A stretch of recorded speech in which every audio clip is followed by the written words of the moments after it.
Hi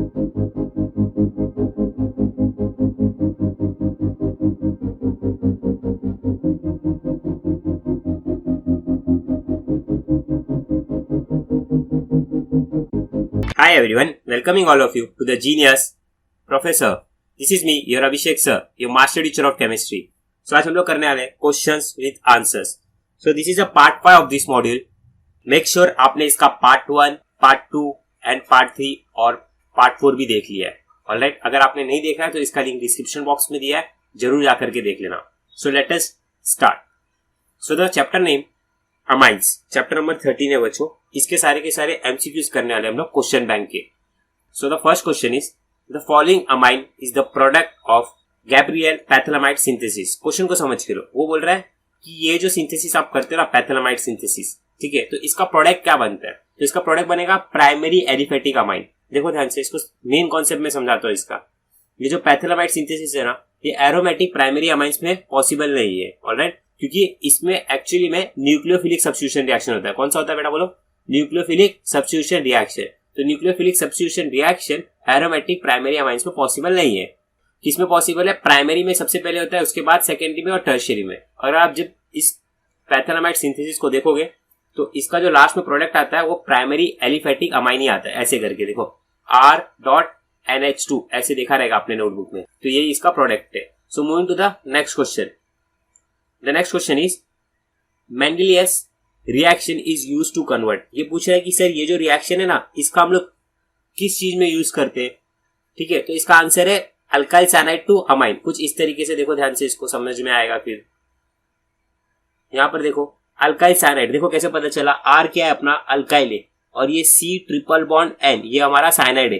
तो ये जब 4 मोल्स ऑफ हाइड्रोजन के साथ रिएक्ट कर रहा है तो प्राइमरी अमाइन में कन्वर्ट हो जा रहा है. मैं समझाता हूँ आपको, देखो ध्यान से, इसको जस्ट मिस मत करो. इसको देखो, यहाँ पर ना ट्रिपल बॉन्ड है, ठीक है, तो इसमें से मैंने 2 बॉन्ड ब्रेक कर दिया. तो 1 इलेक्ट्रॉन इसके पास, 1 इलेक्ट्रॉन इसके पास, 1 इलेक्ट्रॉन इसके पास, 1 इलेक्ट्रॉन इसके पास. समझ में आया? देखो ये जो 2 बॉन्ड है ना, इसको मैंने ब्रेक कर दिया, तो 2 इलेक्ट्रॉन इसके पास आ गया, 2 इलेक्ट्रॉन इसके पास.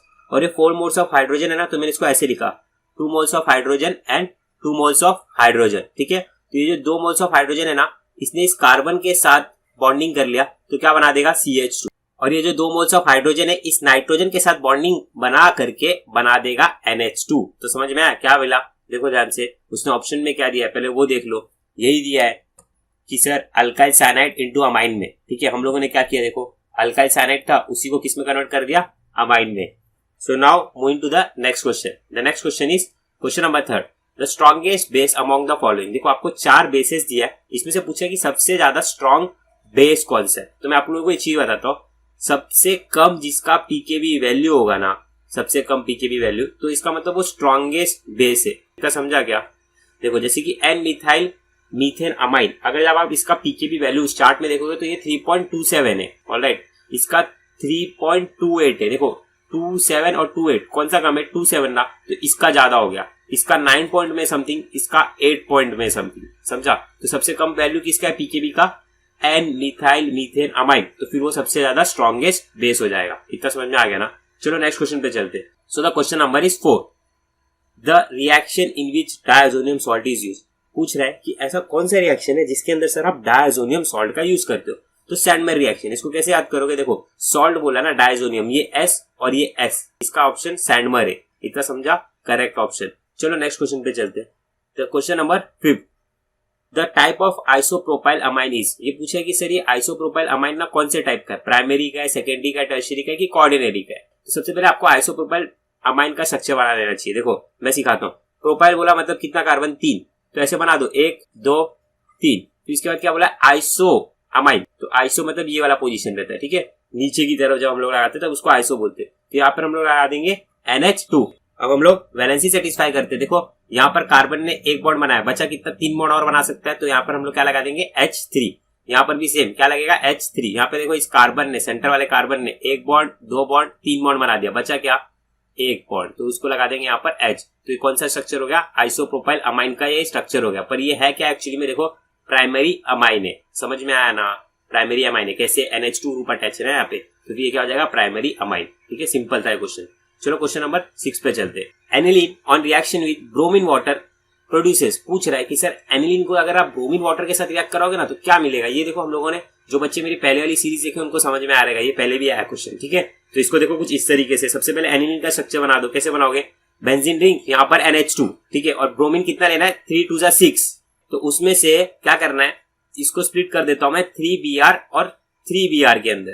तो यहां से जब 3 हाइड्रोजन निकलेगा इस पोजीशन से, इस पोजीशन से, इस पोजीशन से, तो 3 हाइड्रोजन इस 3 ब्रोमीन के साथ रिएक्ट करके बना देगा 3HBr, इतना समझा। और बाकी के 3 Br जो 3 हाइड्रोजन निकला उस पोजीशन पे चले जाएंगे। यानी कि देखो ये पोजीशन 1 2 3 4 5 6, कौन कौन सा पोजीशन दिया, 2 दिया, 4 दिया और 6 दिया। तो क्या आ जाएगा 2 4 6, कितना दिया, ट्राई, क्या दिया, ब्रोमो। NH2 बेंजीन रिंग को अटैच है तो उसको बोलते हैं एनिलीन। समझ में आ गया ना, क्वेश्चन पहले भी हम लोग कर चुके हैं, इजी क्वेश्चन था।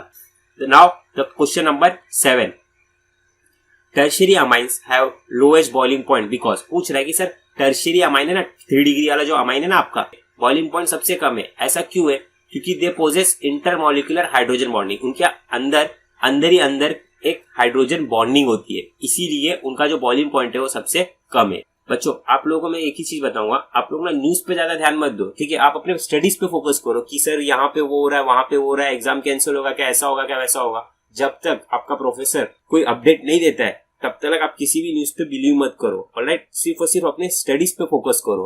ये जस्ट वेस्टिंग ऑफ टाइम है आपका कि इधर पे ये देखते वो देखते एग्जाम के बारे में क्या हुआ कैसा हुआ, कुछ नहीं। मैं आपको न्यूज दे दूंगा ना, कंफर्मेशन सबसे पहले मैं आपको बता दूंगा, ठीक है। जस्ट आप लोग स्टडीज पे फोकस करो। So now moving to the next chapter, chapter number 14, biomolecules. तो फिर इसका क्वेश्चन देखो, फर्स्ट नंबर, ग्लूकोज और oxidation with dilute nitric acid. पूछ रहा है कि सर ग्लूकोज का अगर आप ऑक्सीडेशन करोगे डाइल्यूट नाइट्रिक एसिड के प्रेजेंस में तो क्या मिलेगा, सैक्रिक एसिड मिलता है, ठीक है। अब देखो क्वेश्चन को कैसे घुमाएगा वो, क्वेश्चन बैंक वालों ने तो ये दिया है, बट वो लोग कैसे पूछेंगे, कुछ इस तरीके से, they can either ask you regarding gluconic acid also. Gluconic acid को भी अगर आप ऑक्सीडेशन करोगे ना in the presence of HNO3 को, तो फिर सैक्रिक एसिड ही मिलता है, समझ में आया। They can ask you either glucose and gluconic acid, दोनों के रिगार्डिंग भी पूछ सकते हो लोग, ठीक है। तो फिर आपको क्या लिखना है, सैक्रिक एसिड, इतना समझा ना। चलो नेक्स्ट क्वेश्चन पे चलते हैं। सो क्वेश्चन नंबर 2, ये मस्त क्वेश्चन है, देखो, the glycosidic linkage in maltose is form between. देखो ये पूछ रहा है कि सर ये वाला जो लिंकेज है ना माल्टोज के अंदर, ये किसके किसके बीच में फॉर्म होता है। तो देखो इसका स्ट्रक्चर कुछ इस तरीके से, देखो ये माल्टोज का स्ट्रक्चर बनाया मैंने, ग्लाइकोसाइडिक लिंकेज है। यहाँ पर ध्यान से देखो कितना कार्बन दिया है, ये कार्बन नंबर 1 पे, और ये क्या लिखा है, कार्बन नंबर 4 पे। तो किसके किसके बीच में फॉर्म हुआ, कार्बन नंबर 1 और कार्बन नंबर 4। तो मेरी एक बात याद रखना, किसके किसके बीच में होगा, C1 और C4 में। और देखो ये स्ट्रक्चर किसका है, ग्लूकोज का है, और ये भी स्ट्रक्चर किसका है, ग्लूकोज का। यहाँ पे लिख लेना alpha D glucose, printing mistake है, ठीक है। तो ये दोनों भी क्या रहेगा, ग्लूकोज के बीच में होगा, इतना समझा। अब देखो ऑप्शंस पे आते हैं हम लोग, ध्यान से देखो ऑप्शंस को। ये देखो C1 और C2 दिया, नहीं मैंने क्या बोला, C1 और C4 रहेगा, ठीक है। तो ये ऑप्शन रॉन्ग हो गया। और एक तरीके से इस ऑप्शन को कैसे निग्लेक्ट करोगे, देखो ग्लूकोज और फ्रैक्टोज है, नहीं मैंने क्या बोला है, ग्लूकोज और ग्लूकोज ही होगा, तो ये ऑप्शन रॉन्ग हो गया। यहाँ पे देखो फ्रैक्टोज दे दिया, रॉन्ग हो गया। यहाँ पे देखो ग्लूकोज दिया, यहाँ पर भी ग्लूकोज दिया है, वाओ। बट देखो ये C1 दिया है, ये C2 दिया है, तो मैंने आपको क्या बताया था, C1 और C4 के बीच में। तो correct option is B, C1 and C4, और दोनों भी क्या है, ग्लूकोज है। क्लियर हो गया ना, इजी क्वेश्चन था ना। चलो थर्ड क्वेश्चन पे चलते। Now the question number 3, optically inactive alpha amino acid among the following is. सबसे पहले समझो ऑप्टिकली एक्टिव क्या होता है। Suppose you have a carbon atom over here, ये मेरा कार्बन 4 ग्रुप्स को अटैच है। अगर चारों के चारों ग्रुप डिफरेंट है, वापस से बताता हूं, चारों के चारों ग्रुप डिफरेंट है, तो फिर ये हो जाएगा ऑप्टिकली एक्टिव। अगर चारों के चारों ग्रुप में से एटलीस्ट कम से कम ना मिनिममली 2 ग्रुप अगर सेम है ना, तो ये ऑप्टिकली इनएक्टिव हो जाएगा। समझ में आया ना। जैसे कि मैं समझाता हूँ एक एग्जांपल के थ्रू, जो एग्जांपल ये लोगों ने बोला है वही समझाता हूँ मैं आपको, ठीक है, डोंट वरी। जैसे यहाँ देखो ग्लाइसिन बोला है, ग्लाइसिन का करेक्ट आंसर है, तो इसी का स्ट्रक्चर हम लोग बनाते हैं एक तरीके। ग्लाइसिन का स्ट्रक्चर होता है C, देखो क्या बोला है, एसिड है, ठीक है, ग्लाइसिन एक अमीनो एसिड है, तो फिर यहाँ पे एसिड है ना, तो एक ना एक तो COOH तो लगेगा ही लगेगा। और यहाँ पे क्या अटैच रहता है, ये इसको फोकस करो, इस पे NH2 का ग्रुप अटैच रहता है, क्योंकि अमीनो बोला है ना, अल्फा अमीनो। और यहाँ पे देखो इस कार्बन की वैलेंसी सेटिस्फाई करो, देखो कितना हाइड्रोजन लगेगा, मुझे बताइए। यस वेरी गुड, कितना लगेगा, 2। यहाँ पर 1 लगेगा और यहाँ पर 1 लगेगा, कितना समझ में आ गया ना। तो अब स्ट्रक्चर पे फोकस करो, यहाँ पर 1 हाइड्रोजन अटैच है, यहाँ पर भी 1 हाइड्रोजन अटैच है, तो 2 ग्रुप कैसे हो गए, सेम हो गए ना। तो फिर ये क्या हो जाएगा, ऑप्टिकली इनएक्टिव। इतना समझा ना आपको, ऑप्टिकली इनएक्टिव कैसे हुआ, जब 2 ग्रुप सेम अटैच हो गए ना। अगर यहाँ पर मैं कुछ और ग्रुप अटैच कर देता, सपोज CH2 अटैच कर देता था, तो फिर ये ऑप्टिकली एक्टिव हो जाता था, क्योंकि ये CH2H दोनों भी ग्रुप डिफरेंट है। बट यहाँ पर भी मैंने H लगाया और यहाँ पर भी क्या लगाया, H, तो इसके लिए क्या हो गया, ऑप्टिकली इनएक्टिव। कौन सा अमीनो एसिड था? ग्लाइसिन। इतना समझ में आना, ये ग्लाइसिन का स्ट्रक्चर था। क्लियर हो गया? आपको एक डाउट है क्या? नहीं ना? अगर ये समझ में आ रहेगा ना तो वीडियो को लाइक जरूर करना। चलो नेक्स्ट क्वेश्चन पे चलते। Now the question number 4, the sugar component of nucleotide unit is RNA. पूछा है कि सर शुगर कंपोनेंट ना न्यूक्लियोटाइड यूनिट आरएनए के अंदर कौन सा है? तो डी राइबोज आंसर है। अब देखो क्वेश्चन को कैसे घुमाएगा मैं समझाता हूं आपको, ध्यान से देखना, इसको मिस मत करो। ये आरएनए के रिगार्डिंग पूछा है इन्होंने, किसके रिगार्डिंग? आरएनए के। तो फिर ये किसका? डी राइबोज है। समझ में आया? डी राइबोज में कैसा रहता है? देख, एक OH ग्रुप ऊपर, 2 OH ग्रुप नीचे, और फिर एक OH ग्रुप CH2 के साथ अटैच रहता है। इतना समझा? ध्यान से देखना। अभी डीएनए के रिगार्डिंग भी पूछ सकते हैं। यहाँ पे क्या करेगा पता है क्या? सिर्फ और सिर्फ डीएनए लिख देगा। बच्चे क्या पढ़ के गए? आरएनए। तो आरएनए का डी राइबोज क्लिक करके आएंगे, पर रॉन्ग हो जाएगा। ठीक है, क्या होता है? डीएनए के रिगार्डिंग 2-डीऑक्सी डी राइबोज। समझ में आया कैसे? यहाँ पर देखो ध्यान से, यहाँ पर OH ग्रुप है ना, डीएनए के स्ट्रक्चर में यही OH ग्रुप मिसिंग होता है। ठीक है, तो आइदर आपको आरएनए के रिगार्डिंग पूछ सकता है, आइदर डीएनए के। जब डीएनए के रिगार्डिंग पूछेगा तो याद रखना 2-डीऑक्सी डी राइबोज होगा आंसर। जब आरएनए के रिगार्डिंग पूछेगा तो डी राइबोज। कैसे समझोगे? देखो ना, आर से आर, ठीक है, आर से आर यानी कि ये आंसर आएगा। डीएनए से डी यानी कि डीऑक्सी वाला आएगा। समझ में आ गया ना? इजी तरह। क्लियर हो गया? कोई डाउट है क्या? नहीं ना? चलो नेक्स्ट क्वेश्चन पे चलते हैं। The question number 5, the chemical nature of peptide bond in proteins. पूछा है कि सर कौन सा ऐसा प्रोटीन है जिसके अंदर पेप्टाइड बॉन्ड कौन होता है? तो सेकेंडरी अमाइड वाले के अंदर। किसके अंदर? सेकेंडरी अमाइड वाले के अंदर। चलो question number 6, in which of the following structure of DNA carries genetic information of the organism. सोचो कि बायो का क्वेश्चन आ गया है। ठीक है, ये बायो वाला ही एक टाइप का क्वेश्चन है। देखो पूछ रहा है कि सर ऐसा कौन सा डीएनए कैरी करता है जेनेटिक इन्फॉर्मेशन? तो प्राइमरी स्ट्रक्चर ऑफ डीएनए, ये वाला स्ट्रक्चर है ना, वो कैरी करता है जेनेटिक इन्फॉर्मेशन। ठीक है, जेनेटिक इन्फॉर्मेशन से रिगार्डिंग जो भी इन्फॉर्मेशन रहती है ना, वो कैरी करता है from one generation to another. ये इसका आंसर था। आई होप आप लोगों को समझा रहेगा। Question number 7, in the process of denaturation there is no change in the structure of the following proteins. ये जो प्रोसेस है ना डीनेचुरेशन का, कौन सा ऐसा वाला स्ट्रक्चर है जिसके अंदर चेंजेस नहीं होता है?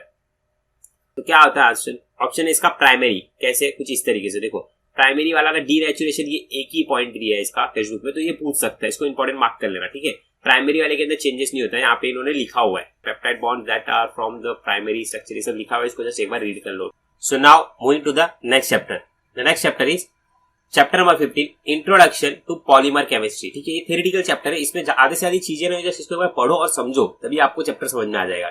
चलो the first question is semi synthetic polymer among the following. Semi synthetic polymer कौन सा है इनमें से? तो सेल्यूलोज नाइट्रेट। कैसे याद रखोगे? देखो इसका कहाँ पे यूज करते हो वो मैं बताता हूँ। डीएसएलआर, फोटोग्राफी, जो भी सिनेमा इनेमा में रहता है ना, उसमें इसका यूज करते हैं सेल्यूलोज नाइट्रेट का। ठीक है, सेमी सिंथेटिक पॉलीमर है।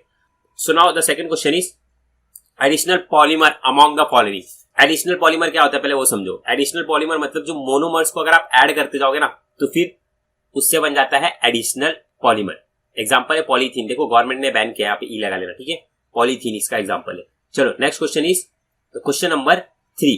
Question number 3 is very very important, look carefully. Homopolymer among the following. Homopolymer क्या होता है पहले वो समझो। Polymer which has only one type of repeating unit. ऐसा पॉलीमर जिसके अंदर खाली एक ही टाइप की रिपीटिंग यूनिट रहेगी ना, उसको बोलते हैं होमोपॉलीमर। तो ये नायलॉन 6-6 में होता है। देखो ना 6-6 रिपीट हुआ ना। ठीक है, तो question number 4, which of the following is a biodegradable polymer. पूछ रहा है कि इनमें से सर बायोडिग्रेडेबल पॉलीमर कौन सा है? तो नायलॉन 2 और नायलॉन 6 है। याद रखना इसको, नायलॉन 2 और नायलॉन 6। ये एप्लीकेशन वाले पार्ट में से क्वेश्चन है। आइदर आपको इसका ऑप्शन ना ऐसे दे देगा, PHBV भी देगा ना, तो फिर ये राइट है। बायोडिग्रेडेबल पॉलीमर का खाली 2 ही टाइप है, नायलॉन 2, नायलॉन 6 और PHBV। ये भी ऑप्शन में दे सकता है इसके बजाय। चलो moving to the fifth question. The fifth question is chemical combination of Ziegler Natta catalyst. Ziegler Natta catalyst का ना केमिकल कॉम्बिनेशन क्या है? तो 2 चीज बताता हूँ। सबसे पहले इसमें ना ट्राई होगा, पहली चीज बता दी आपको मैंने। ठीक है, ट्राई इथाइल होगा। सेकंड, इसके बाद ट्राई के बाद क्या होता है आपको पता है, आईयूपैक नोमेनक्लेचर में आपने पढ़ा है। ट्राई के बाद क्या आता है? टेट्रा आता है, बरोबर। तो ट्राई के बाद कभी भी क्या आएगा? टेट्रा आएगा। इतना समझा गया? देखो यहाँ पर क्या है, ट्राई के बाद क्या आया? ट्राई आ गया, तो ये ऑप्शन रॉन्ग हो गया। मैंने क्या बताया था? ट्राई के बाद क्या आएगा? टेट्रा आएगा। ठीक है, यहाँ पर देखो ट्राई के बाद क्या आ गया? डाई आ गया, मतलब ये भी ऑप्शन रॉन्ग हो गया। यहाँ पर देखो ट्राई के बाद टेट्रा आया है, पर मैंने आपको क्या बताया था? इथाइल आना चाहिए। यहाँ पे क्या है? मिथाइल आया, तो ये ऑप्शन भी क्या हो गया? रॉन्ग हो गया। तो ऑप्शन क्या करेक्ट? Try ethyl. ट्राई के बाद क्या आता है? टेट्रा। यही इसका केमिकल कॉम्बिनेशन। इतना समझ में आया ना? Now the sixth question is Dacron. ये देखो ये मस्त क्वेश्चन है। Dacron is a copolymer of ethylene glycol and, देखो डेक्रॉन यहाँ पर दे दिया आपको बना करके। बोल रहा है कि सर ये आपने इथिलीन ग्लाइकोल और किसका यूज करके बनाया? थ्रीपैथैलिक एसिड। इतना समझा? ये वाला यूज करके। इसी के ऊपर एक और क्वेश्चन आएगा कुछ इसके रिगार्डिंग, देखो ध्यान से। Question number 7, this is the last question. Nylon 6 is a condensation polymer of हेक्सामिथिलीन diamine. देखो इस बार आपको कौन से साइड का दे रहा है, ध्यान से देखोगे तो समझेगा। ये कौन से साइड का दे दिया इस बार इस साइड का दे दिया और इस साइड का पूछ लिया। तो किसका यूज कर रहे हो, एडिबिक एसिड का यूज कर रहे हो नायलॉन 6 को बनाने के लिए, समझा ना। एक बार आपको ये साइड का दे दिया और ये साइड का पूछ लिया क्या है डैक्रॉन वाले में। अब इस बार क्या हुआ, ये साइड का दे दिया और ये साइड का पूछ लिया, ठीक है, नायलॉन 6 में। इतना समझा ना, ऐसे क्वेश्चन आता है ये। So now chapter number 16, this is the last chapter. समझ में आ रहा है बच्चों, मैंने आपको 1 to लेके 16 चैप्टर सारे के सारे एमसीक्यूज विद एक्सप्लेनेशन, उसमें क्या रिड्यूस है, क्या कट है, कैसे क्वेश्चन पूछेगा, इसको कैसे स्प्लिट कर सकता है, कैसे घुमा सकता है, सब कुछ समझाया है। जस्ट अगर आपको मेरी हेल्प करनी है ना, जस्ट इस वीडियो को शेयर करो और दैट्स इट, और कुछ नहीं। बस मैं इतना चाहता हूँ, आप लोग इस वीडियो को देखो अच्छे से, अपने दोस्तों को शेयर करो बस। Now the chapter number 16, green chemistry and nano chemistry. Chapter एक नहीं है, दो एक तरीके से। तो देखो ध्यान से, बॉटम ऐश, ये जो बॉटम ऐश निकल रही है ना, ऐश, इसमें हम लोग थर्मल पावर स्टेशन में can be use as a raw material for the cement and brick industry. तो फिर ये इनमें से कौन से ग्रीन केमिस्ट्री का प्रिंसिपल है, तो प्रिवेंशन ऑफ वेस्ट। देखो ना, हम लोग ने जो थर्मल पावर स्टेशन के थ्रू हम लोग ने जो बॉटम ऐश निकाला ना, उसको हम लोग ने ब्रिक इंडस्ट्री सीमेंट बनाने में यूज किया। तो प्रिवेंशन ऑफ वेस्ट यानी कि वेस्ट से बचाओ या तो फिर वेस्ट का कुछ ना कुछ प्रोडक्ट बनाओ। तो फिर ये वाला है, ठीक है। एटम इकोनॉमी तो होगा ही नहीं, क्योंकि इसमें रेशियो रिगार्डिंग फॉर्मूला है। चलो नेक्स्ट क्वेश्चन पे चलते हैं। Now the question number 2, less hazardous chemicals. पूछा है कि सर ऐसा कौन सा लेस हैजार्डियस केमिकल है जिसका आप यूज कर सकते हो एज ए इंसेक्टिसाइड। तो PHC, कौन सा ऑप्शन है इसका, PHC, ये याद रखना। Alright, now moving to the third question. The third question is the concept of aims to maximise efficient और minimise hazardous effect on human health. देखो इसका कॉन्सेप्ट क्या है चैप्टर का, कि सर ज्यादा से ज्यादा एनर्जी निकालो आप, ठीक है, और कम से कम वेस्ट निकालो ह्यूमंस के लिए और इन्वायरमेंट के लिए। तो किसमें हम लोग ने पढ़ा था, ग्रीन केमिस्ट्री चैप्टर में, ठीक है। किसने दिया था, साइंटिस्ट का नाम देखो, पॉल टी अनस्था। ये भी पूछ लेगा, ठीक है, कौन सा साइंटिस्ट का, 4 साइंटिस्ट का नाम दे देगा, तो उसमें से पॉल टी अनस्था इन्होंने दिया था। Now moving to the fourth question. The fourth question is, अब मजा आएगा ना, देखो ना बच्चे क्या करेंगे, इसको रट्टा मार के जाएंगे। Nano rods are the example of 2 dimension करके जाएंगे, पर ये 2 डायमेंशन वाला नैनो स्ट्रक्चर नहीं है। इसका आंसर क्या आता है, 1 डायमेंशनल नैनो स्ट्रक्चर। समझा ना क्वेश्चन बैंक देखने का फायदा। देखो टेक्स्ट बुक में भी लिखा हुआ है आपके कुछ इस तरीके से कि सर नैनो रॉड से ना जो वो किसका एग्जांपल है, तो फिर ये किसका एग्जांपल है बच्चों, 1 डायमेंशनल नैनो स्ट्रक्चर का। देखो ना इधर पे लिखा है नैनो रॉड्स किसका एग्जांपल है, 1D का है, समझा। Now moving to the next question, question number 5, which nano particles act as a highly effective bacteria disinfectant. ठीक है, एकदम अच्छी तरीके से बैक्टीरिया डिसइंफेक्टेंट काम करता है to remove E coli from water. तो सिल्वर नैनो पार्टिकल्स, ठीक है, एप्लीकेशन वाले पार्ट में से याद रखना इसको, सिल्वर नैनो पार्टिकल्स। ये 2 क्वेश्चन खाली रट्टा मार लो। देखो कौन सा, ये वाला, catalyst use for hydrogenation of oil. कौन सा यूज करते हैं हम लोग कैटलिस्ट, रेनी निकल। कैसे याद रखोगे, देखो ऑयल, OIL, NI निकल, समझा। चलो नेक्स्ट क्वेश्चन पे चलते हैं, question number 7। This is the last question guys, look carefully. In green chemistry developed by Draths and Frost, adipic acid is enzymatically synthesised from, किससे सिंथेसाइज करते हैं हम लोग, एडिबिक एसिड का ग्लूकोज से। हम लोग ने देखा था ना पहले, राइट, इससे ग्लूकोज से करते। So these are my social media platform where you can contact me. अगर आपको कोई भी डाउट्स है उसके लिए आप मेरे को यहाँ पे कॉन्टैक्ट कर सकते हो, ठीक है। और चैनल पे अगर आप फर्स्ट टाइम आए हो तो चैनल को सब्सक्राइब करना और बेल आइकन को प्रेस करके उसको ऑल पे क्लिक कर देना, सो दैट आपको नोटिफिकेशंस आएंगी। अब इसके बाद में part 1, part 2, part 3 and part 4 बनाऊंगा। किसके लिए, 1 मार्क के लिए, ठीक है। सारा का सारा मैं आपका करा के दूंगा, डोंट वरी, टेंशन मत लो, मैं हूँ आपके साथ। ऑलराइट, चलिए नेक्स्ट वीडियो में मिलते हैं। Thank you so much for watching my video.